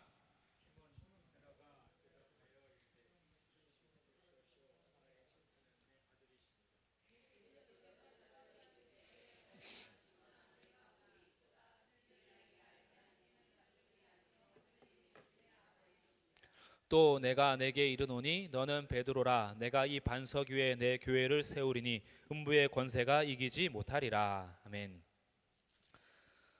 예수님께서 물어보십니다. 너희는 나를 누구라 하느냐? 라는 질문에 주는 그리스도시요 살아계신 하나님의 아들이십니다 라고 고백을 하죠. 예수님께서 말씀하십니다. 이것을 알게 한 이는 혈육이 아니라 하늘에 계신 내 아버지다. 그래서 18절 내가 내게 이르노니 너는 베드로라. 내가 이 반석 위에 내 교회를 세우겠다. 여기서 이 반석이 뭘까요? 여기서 이 반석이 베드로가 고백한 그 신앙 내용, 주는 그리스도시요 살아계신 하나님의 아들이시라는 그 반석 되시는 그리스도 위에 누구 교회를 세워요? 내 교회를 세우는 겁니다. 우리 교회의 주인이 누군가요? 네, 예수 그리스도입니다. 우리 교회의 주인은요, 사람이 아니에요. 우리 교회의 주인은 예수 그리스도입니다. 우리가 여기 왜 모였습니까? 누구 때문에 모인 거예요? 예수 그리스도께서 우리를 부르셨기 때문에 모인 거예요. 예수 그리스도 위에 터 위에 서 있기 때문에 우리의 행동이 조금 부족할 수 있어요. 우리가 도덕적으로 흠이 있을 수 있습니다. 그러나 교회로 부름 받은 건요, 하나님의 은혜 언약 안에서 약속된 여자의 후손을 믿는 그 믿음 위에 서 있는 거예요. 주 예수 그리스도로부터 세워진 교회이기 때문에 사도 바울이 감히 그들이 조금 도덕적이지 못하다라고 해서 교회마저 부정할 수는 없었던 겁니다. 그래서 하나님의 교회라고 부른 것이고 예수 그리스도로 인하여서 거룩하여진 성도라고 부르게 된 거예요. 그 편지를 쓰는 이유는 성도인데 너네가 그렇게 살면 되냐라는 거예요. 교회인데, 예수 그리스도의 교회인데, 하나님이 주가 되시고 예수님이 주가 되시는 교회인데 너희가 어찌 그렇게 살 수 있어? 라고 얘기하는 거지, 니네는 교회도 아니야 이렇게 할 수는 없었던 거예요. 너네가 무슨 파당 짓는 게 교회야 이렇게 할 수 없었던 거예요. 교회인데 어떻게 팔을 지어? 교회인데 어떻게 법정 소송까지 가? 교회인데 어떻게 주의 만찬을 이렇게 멸시하느냐? 교회는 그러지 말아야지.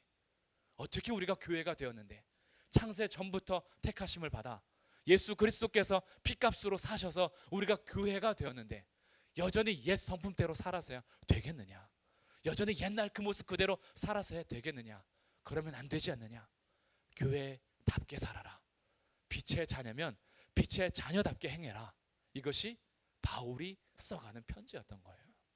오늘 우리도 마찬가지입니다. 도덕적으로 흠 있는 거 많이 보시죠? 그렇다라고 해서 예수님께서 부르신 것마저 부정할 수는 없습니다. 그러나 교회라면 교회답게 사는 게 필요한 거예요. 이것을 혼돈하시면 안 돼요. 교회를 보실 때요, 교회를 도덕적으로 판단하지 마세요.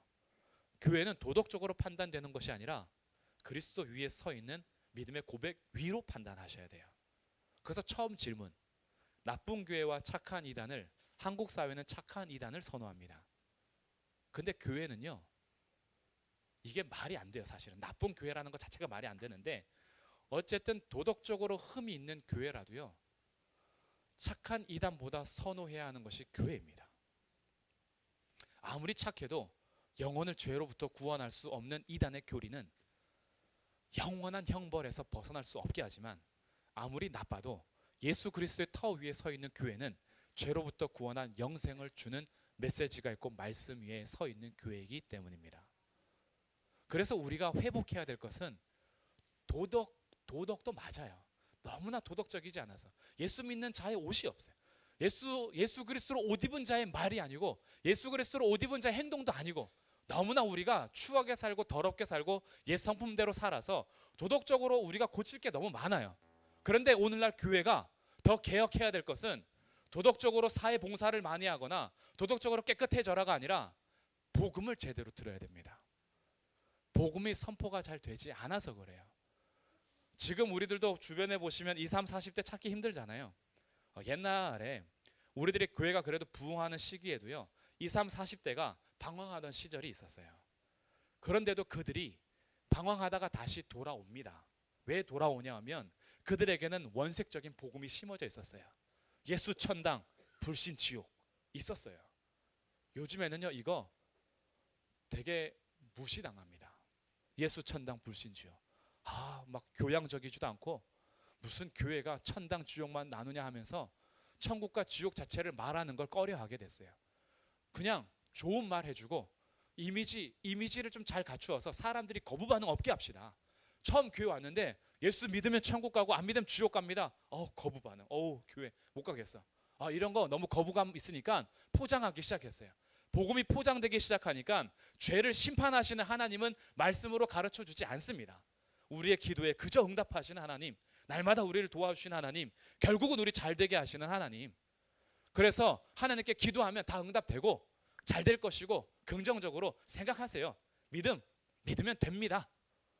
예수 그리스도가 죄를 얼마나 싫어하는지, 죄를 얼마나 하나님이 미워하셨으면 자기 아들을 십자가에 죽게 하기까지 우리 죄를 사하셨는지 하나님의 거룩하심과 공의는 가르쳐 주지 않고, 그런 십자가가 원색적인 복음 아니에요. 천국은 꼭 죽어서만 가는 게 아니라 여기서 그냥 잘 살면 돼요. 여기가 누리는 게 천국이죠. 복음을 제대로 듣지 못하니까 이들이 방황해서 떠나면 다시 안 돌아와요.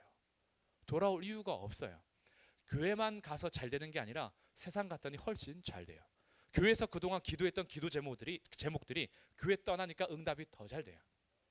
하나님께 붙들려 있을 때는 말씀 때문에 해도 돼 말아야 돼 막 갈팡질팡했는데 아예 딱 정리하고 밖에 나가 보니까 마음껏 다 할 수 있거든요. 세상에서 훨씬 더 승승장구합니다. 하고 싶은 거 하면서 훨씬 더 높은 자리에 올라가요. 교회에서 구했던 거 기도할 소용이 없어요. 야, 쟤네들은 아직도 질질 울면서 기도하고 있겠지? 기도를 안 하는 게 훨씬 난데, 기도 안 하고 나와서 사는 게 훨씬 세상에서 잘 되는데 뭘 교회에서 잘 되게 해달라고 기도하고 있어. 복음이 들려지지 않으니까 돌아올 이유가 없는 거예요. 그래서 교회가 개혁을 하려면 제대로 해야죠. 복음을 제대로 전해야죠. 복음을 듣지 못한 영혼들에게 복음을 제대로 전해야죠. 하나님이 어떤 분이신지, 예수 그리스도가 무엇을 하셨는지, 성령 하나님께서 그 일을 어떻게 이루셨는지, 하나님이 하신 일들은 얘기하지 않은 채 우리가 해야 할 일들만 잔뜩 나열해 놓고 도덕적으로 깨끗하게 살아가는 것이 교회 이미지를 좋게 하는 것으로 여겨지는 개혁은 본질을 상실한 개혁입니다.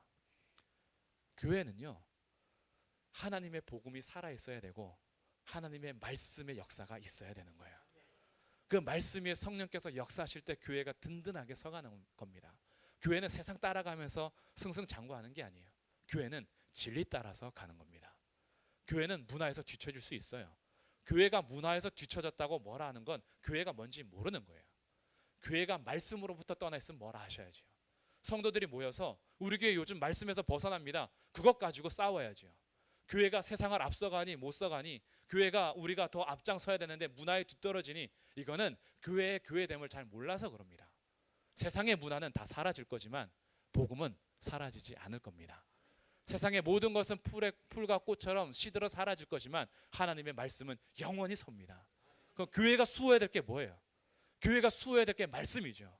말씀을 수호하는 것을 말씀밖에 모르는 되게 뒤떨어진 사람으로 여기지 마세요. 말씀을 수호하는 것이 교회가 지켜야 할 것입니다. 우리는요, 앞서가려고 모인 게 아니에요. 우리는 영원 전부터 존재하여서 영원까지 존재하는 교회의 일원이 된 것입니다. 교회의 일원들이 매달려 있어야 하는 것은 영원한 진리인 하나님의 말씀입니다. 그래서 이 말씀이 우리의 삶의 기준이 되어야 하고, 이 말씀이 우리의 삶의 회복이 되면 열매로 바뀌는 것이 도덕적인 양심이에요. 그 열매로 나타나는 것이 윤리적인 열매예요. 하나님의 복음을 제대로 알면 그 말의 행실이 바뀝니다. 삶의 양식이 바뀌어야 돼요. 복음은 우리의 삶을 통째로 바꿔버리거든요. 복음의 역사가 있는 곳에는 윤리적으로 도덕적으로 열매가 맺혀집니다. 그러나 순서가 바뀌면 안 돼요. 도덕적으로 흠이 있다라고 해서 교회가 아닌 건 아니에요. 왜냐하면 교회는 하나님께서 부르신 것이기 때문입니다. 그래서 교회는 오직 주 예수 그리스도 위에 세워진 거죠. 그리고 사도행전 1장 1절, 교회의 기원은, 이것도 한번 보겠습니다. 이제 마무리인데요, 조금만 더 가시면 됩니다. 자, 사도행전 1장.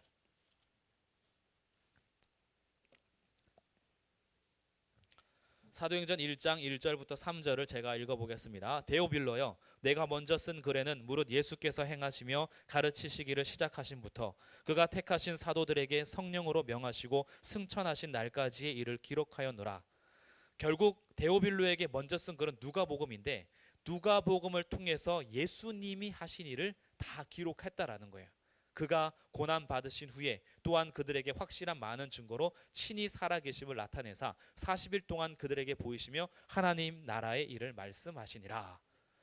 예수께서 행하시며 가르치시고 사도들에게 명하시고 승천하신 날까지의 예수의 행적이 누가복음이죠. 그러니 교회 출현은 예수님으로부터 출발된다라는 거. 그래서 교회의 기원은 하나님의 말씀이고 성경에서 말하고자 하는 핵심은 예수 그리스도고, 그래서 교회는 예수 그리스도 안에 있느냐 없느냐로 판단하셔야지 교회를 외적으로 드러나는 것으로 판단하시면 안 돼요. 교회의 건물이 이렇고 저렇고 시스템이 이렇고 저렇고 그게 교회의 본질 아닙니다. 교회의 본질은 예수 그리스도의 터 위에 있느냐, 이게 본질이에요. 예수 그리스도의 말씀을 그들이 받아들이느냐, 이게 문제고요. 예수님을 믿고 있느냐, 이게 본질인 거예요. 예수님을 믿고 있다면, 예수님을 진심으로 믿고 있다면 그는 하나님께서 창세전에 이미 부르신 교회라는 겁니다. 그래서 교회는요, 그 목적을 향해서 달려갑니다. 이건 찾아보지 않을게요. 시간이 많이 갔어요. 에베소서 1장 6절과 12절과 14절 공통적으로 말하는 건데, 이것은 하나님의 은혜의 영광을 찬미하는 것, 이 교회의 목적입니다. 하나님의 영광을, 하나님의 은혜의 영광을 찬미하는 것. 하나님의 은혜의 영광을 찬미하는 것은 두 가지로 나타납니다. 첫 번째는 예배예요. 하나님의 영광을 찬미하면서 감사하는 것이 예배입니다. 그렇기 때문에 예배하러 오실 때 하나님의 영광을 찬미하러 오시는 거예요. 예배 속에서 뭔가 얻으려고 하는 건 2차적인 거예요. 그거 본질이야. 그게 1차가 아닙니다. 1차는 뭐예요? 하나님께 영광 올려드리는 거예요. 하나님을 찬송하는 겁니다. 예배 가운데 나한테 유익되는 것이 하나도 안 떨어져도 그래도 나는 하나님의 은혜의 영광을 찬미하러 오시는 게 예배의 자리예요. 이 목적이 흔들리면 안 돼요. 근데 신기한 현상이 일어납니다. 하나님의 은혜의 영광을 찬미하는 그에게는요, 하나님께서 신령한 은혜를 베풀어 주시는 거예요. 그래서 예배를 드리면 영혼이 막 살아나요. 진심으로 예배를 드리면 죽었던 내 영혼이 살아납니다. 지쳤던 내 영혼이 힘을 얻어요. 그러면서 보지 못했던 것들이 열리기 시작하고 보기 시작하고 믿음으로 다시 담대하게 나가는 거예요. 이것은 온전히 예배하는 자들에게 베풀어 주신 은혜고, 그것 때문에 오는 것이 아니라 우리는 하나님의 은혜의 영광을 찬미하러 오는 거예요. 그리고 두 번째 행동이 뭐예요? 하나님의 은혜의 영광을 찬미한다라는 것은 그분의 이름을 자랑하는 것으로서 이것을 선교라고 합니다. 나의 삶의 자리에서 하나님의 은혜를 자랑하는 거예요. 하나님이 어떤 분인지, 예수 그리스도가 어떤 분인지 내 입술에서 그 은혜의 영광을 찬미하게 되죠. 그래서 나 같은 자도 용서하시는 분이 우리 예수님이에요. 당신이 어떤 죄를 졌든지 우리 예수님은 용서하세요. 나 같은 자도 기도를 들어주시는 우리 예수님이에요. 요즘에 힘드세요? 예수님이 당신의 기도도 들어주세요. 나와보세요. 예수님은 너무나 좋으신 분이에요. 교회에 문제 있는 것 죄송합니다. 교회가 도덕적이지 못한 것 요즘에 질타 많이 받는데 우리가 잘못해서 죄송합니다. 그러나 교회는 도덕적으로 판단하지 마시고 예수님 위에 서 있는 게 교회인데, 교회가 도덕적이지 못하라고 해서 당신이 영원한 천국에 가는 것까지 포기하면 안 되죠. 본질은 당신이 예수님을 믿는 겁니다. 그래서 예수님을 증거하고 예수님을 자랑하고 예수님의 은혜의 영광을 찬미하는 게 선교로 드러나죠. 이런 것들이 예배 안에서 성찬을 통하여서 우리가 한 몸임을 다시 확인하는 것이요, 내가 용서하지 못한 자들에게 하나님의 용서로 용서할 수 있는 결단이 있는 자리요, 성찬을 통하여서 날마다 떡을 떼며 잔을 마시면서 예수 그리스도의 십자가를 묵상하여 내가 어떤 존재인지 다시 한번 확인하고 선교하면서 돌아봐야 할 자들에게 구제하고, 그리고 그들에게 봉사하면서 예배와 선교가 활동으로 많이 등장하면서 교회가 이 땅의 세상의 빛으로 소금으로 서는 것이 하나님의 은혜의 영광을 찬미하는 목적을 하는 겁니다. 그래서 교회는 그러기 위해서 모여야 하는 거예요. 교회는 흩어져서 예배 드리는 게 아닙니다. 예배의 요소는 첫 번째가 모이는 거예요. 그래서 오늘 결론 말씀입니다. 약속과 행함이 동시에 있는데 히브리서 10장 23절부터 25절을 같이 한번 읽어보겠습니다. 시작. 또 약속하신 이는 미쁘시니 우리가 믿는 도리의 소망을 움직이지 말며 굳게 잡고 서로 돌아보아 사랑과 선행을 격려하며 모이기를 패하는 어떤 사람들의 습관과 같이 하지 말고 오직 권하여 그날이 가까움을 볼수록 더욱 그리하자. 약속하신 이는 미쁘십니다. 은혜의 언약을 체결하신 하나님은 신실하시기 때문에 우리의 행함과 상관없이 이미 약속을 이루셨어요. 얼마나 미쁘신지. 그렇기 때문에 우리들은 믿는 도리의 소망을 움직이지 말고 굳게 잡으라는 거예요. 우리 믿는 도리의 소망이 누구세요? 예수님. 예수님을 굳게 잡으세요. 옆 사람 때문에 실망했다고 교회를 떠나시는 건 본질을 잘못 놓친 거죠. 잘못 잡은 거죠. 목사에게 실망할 수 있잖아요. 목사에게 실망했다고 교회를 떠나시면 믿는 도리를 붙잡은 것을 놓친 겁니다. 옆에 있는 장로님 때문에, 권사님 때문에, 성도님 때문에 실망해서 교회라는 공동체를 떠나는 건 믿는 도리를 잡았던 것을 놓친 거예요. 우리의 믿는 도리는 사람이 아니에요. 사람이 우리 신앙 고백의 대상이 아닙니다. 우리들은요, 예수 그리스도를 붙잡는 거예요. 믿부신, 약속을 끝까지 신실하게 지키시는 예수님 붙들고, 그래서 모이기를 피하는 사람들의 습관과 같이 하는 것이 아니라 서로 모여서 선행과 사랑을 격려해 주는 거예요. 잘했어요. 우리 더 힘냅시다. 세상에서 복음을 가지고 삽시다. 예수 그리스도로 옷 입은 빛의 자녀로 삽시다. 힘드시죠? 기도합시다. 저도 기도할게요. 아, 이번 주에 넘어지셨군요. 저도 넘어질 때가 있었는데 하나님 붙들어 주지 않으면 우린 살 수 없죠. 은혜 없이 살 수 없죠. 우리 예수님 다시 바라봅시다. 서로 격려하는 자리가 교회인 거예요. 그래서 죄 짓고 실수하고 실패하고 도덕적이지 못하라고 해서 교회가 정죄의 공동체가 되면 안 돼요. 누가 누구를 정죄합니까? 우리가 무슨 자격이 있어요? 우리가 다른 사람 정죄할 자격이 어디에 있습니까? 우리들은요, 서로를 격려하고 그리고 서로를 안아주고 다시 예수님 붙잡자고 같이 손잡는 게 교회인 거예요. 그래서 교회에서 조금 잘못한 거 말하고, 그리고 요즘에 나한테 불행한 일 겪은 거 좀 말하고, 그거 가지고 정죄하지 마세요. 교회는요, 우리의 허물과 우리의 죄와 우리의 약함을 드러낼 수 있는 곳이에요. 근데 이거 드러내면 화살을 맞습니다. 이거 잠깐 얘기했다가는요, 이 화살이 더 커져가지고요, 내가 결심하죠. 다시는 얘기 안 해. 역시 주만 바라봐야 돼. 나는 주님 가만 얘기할 거야. 그러면서요, 신앙이 맞는 얘기긴 한데 교회됨을 지금 놓치고 있어요.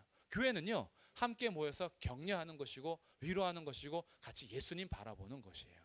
우리 허물 드러날 수 있습니다. 그러나 교회는 우리의 완전함으로 서 있는 곳이 아니라 예수님의 완전함으로 서 있는 곳이에요. 그러니 믿는 도리의 소망을 굳게 붙잡고 흔들리지 않고 서로를 어떻게 해요? 격려하면서 모이기를 피하는 어떤 사람들의 습관과 같이 하지 말고 오직 권하는 거죠. 권하여서 그날 예수 그리스도께서 다시 오심이 가까움을 볼수록 더욱 모여야 합니다.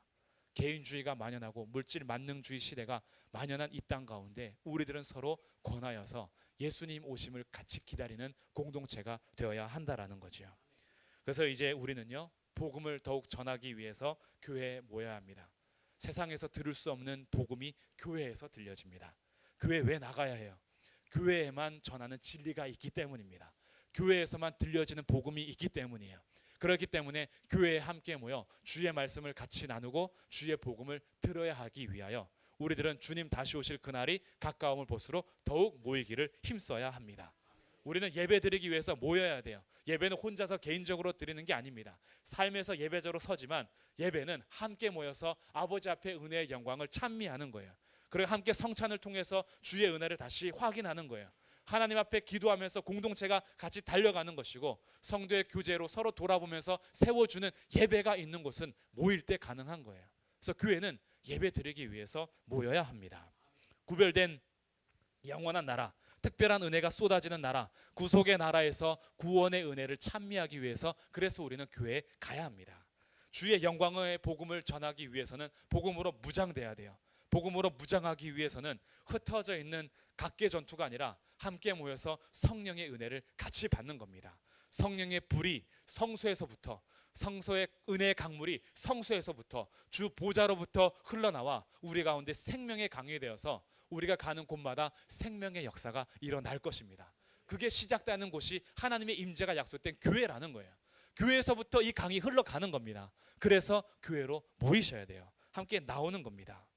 그리고 마지막, 교회라는 존재 자체가 하나님의 명령에 순종하는 공동체입니다.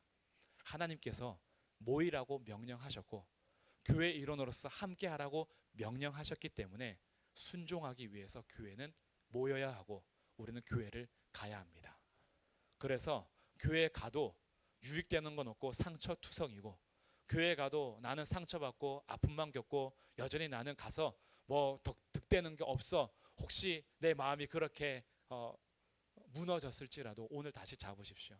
교회는 사람으로부터 상처는 받을 수 있지만 예수 그리스도 터 위에 서 있는 곳이기에 주님께서 나중에 그 모든 눈물을 씻어 주실 겁니다. 교회를 위해서 흘리는 눈물요 절대 헛수고 아닙니다. 교회를 위해서 애통하는 눈물요 하나님께서 위로하여 주실 것이고, 교회의 영광된 모습을 거룩한 성 새 예루살렘에서 그 모든 눈물을 닦아주시면서 내가 내 교회를 위해서 눈물로 씨앗을 뿌린 것 안다, 하나님께서 안아주실 거예요.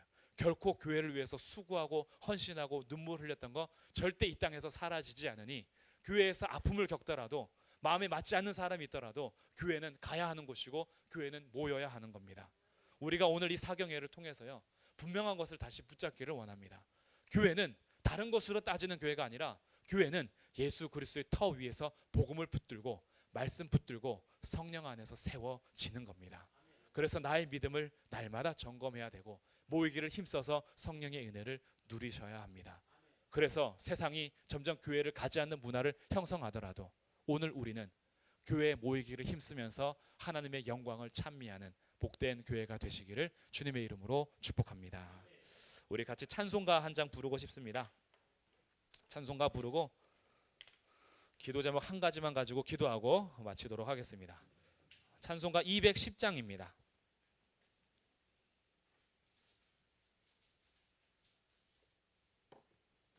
210장 시온성과 같은 교회, 그의 영광 한없다.